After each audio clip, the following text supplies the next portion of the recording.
قیامت کی بڑی علامت دجال کا نکلنا ہے۔ احادیث مبارکہ میں دجال کا ذکر بڑی وضاحت سے آیا ہے، اور کمال کی بات یہ ہے کہ ہر نبی علیہ الصلوۃ والسلام نے دجال کے فتنے سے اپنی امت کو ڈرایا ہے۔ دجال ابھی آیا نہیں ہے اور کسی کو پتہ نہیں ہے کہ اس وقت وہ کہاں ہے، لیکن روئے زمین پر ایک صحابی ایسے گزرے ہیں جنہوں نے دجال کو دیکھا بھی ہے، اس سے ملاقات بھی کی ہے اور اس سے بات چیت بھی کی ہے۔ ایک مرتبہ پیارے آقا علیہ الصلوۃ والسلام نے اچانک اپنے صحابہ کرام کو جمع فرمایا اور خطبہ دینے کے لیے ممبر پر تشریف فرما ہو گئے۔ تو نبی کریم علیہ الصلوۃ والسلام نے فرمایا کہ تمیم داری نے مجھے بتایا کہ وہ 30 افراد تھے اور ایک شپ میں، ایک کشتی میں سفر کر رہے تھے کہ طوفان آ گیا اور وہ بھٹک گئے۔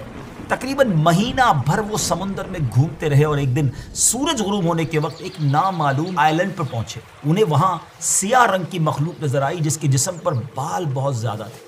انہوں نے اس سے پوچھا کہ تم کون ہو؟ اس نے کہا میں جاسوس ہوں۔ تو کہا کہ ہمیں اپنے بارے میں کچھ بتاؤ۔ اس نے کہا کہ نہ میں تمہیں کچھ بتاؤں گا نہ تم سے کچھ سنوں گا، تم اس بت خانے میں جاؤ، وہاں ایک شخص تمہارا بڑی بے چینی سے ویٹ کر رہا ہے، وہی تمہیں کچھ سنائے گا بھی بتائے گا بھی۔ پھر وہ سب اندر چلے گئے۔ وہاں ایک شخص سختی کے ساتھ زنجیروں میں جکڑا ہوا تھا۔ اس نے پوچھا کہ تم لوگ کون ہو اور کہاں سے آئے ہو؟ جواب دیا کہ شام سے آئے ہیں۔ اس نے پوچھا کہ عرب کا کیا حال ہے؟ اور ایک شخص وہاں پیدا ہونا تھا، اس کا کیا حال ہے؟ یعنی نبی پاک علیہ الصلوۃ والسلام کے بارے میں پوچھا۔ صحابہ کرام نے کہا کہ وہ اچھے حال میں ہیں اور ابتدا میں ان کی مخالفت ہوئی مگر اب تو تمام عرب پر وہ غالب ہو گئے ہیں۔ اس نے کہا اچھا زغر کے چشمے کا کیا حال ہے؟ انہوں نے جواب دیا کہ وہ بھی اچھی حالت میں ہے، لوگ اس سے پانی پیتے ہیں، اس سے کھیتی باڑی بھی کرتے ہیں۔ پھر اس نے پوچھا کہ عمان اور بیسان کی کھجوروں کا کیا حال ہے؟ انہوں نے کہا کہ اس میں ہر سال پھل آتے ہیں۔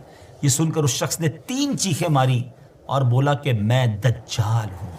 کہتا ہے ان قریب میں آزاد ہو جاؤں گا اور زمین کا چپا چپا گھوموں گا اور اس کا کوئی حصہ نہیں چھوڑوں گا سوائے طیبہ کے، کیونکہ مجھ میں وہاں جانے کی طاقت، وہاں جانے کی پاور نہ ہوگی۔ نبی پاک علیہ الصلوۃ والسلام نے فرمایا کہ مجھے بہت خوشی ہوئی کیونکہ طیبہ یہی شہر ہے۔ بعض روایت کی روشنی میں یہ بات بھی کہی جاتی ہے کہ دجال کو حضرت سلیمان علیہ الصلوۃ والسلام نے قید کیا تھا، اور حدیث پاک کے مطابق یہ مشرق یعنی ایسٹ کی سائیڈ موجود ہے۔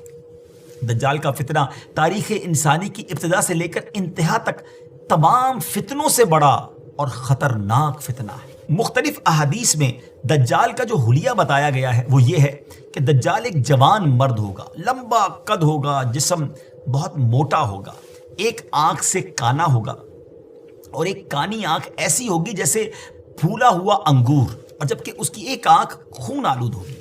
اس کا سینہ چوڑا ہوگا اور ذرا سا اندر کی طرف دھسا ہوا ہوگا۔ دجال کی پیشانی چوڑی ہوگی اور دونوں آنکھوں کے درمیان کاف فا را یعنی کافر لکھا ہوگا۔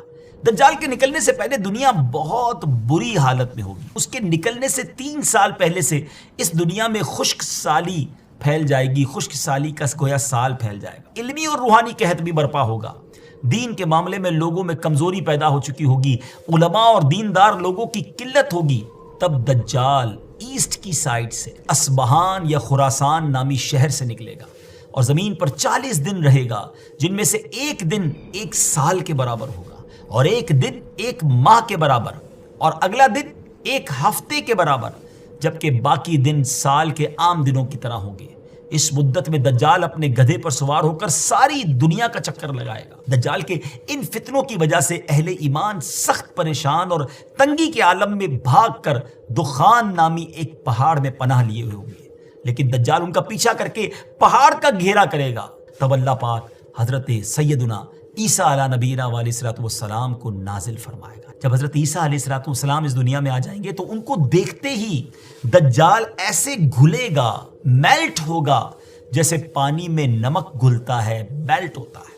آپ علیہ الصلوۃ والسلام دجال کو مقام لد پر قتل کریں گے اور اس کے فالوورز میں سے ایک بھی کسی کو بھی زندہ نہیں چھوڑیں گے۔ یہ فتنہ بہت شدید ہوگا ناظرین۔ نبی پاک علیہ الصلوۃ والسلام نے فرمایا جو سورہ کہف کی پہلی 10 آیتیں یاد کرے گا دجال کے فتنے سے محفوظ رہے گا۔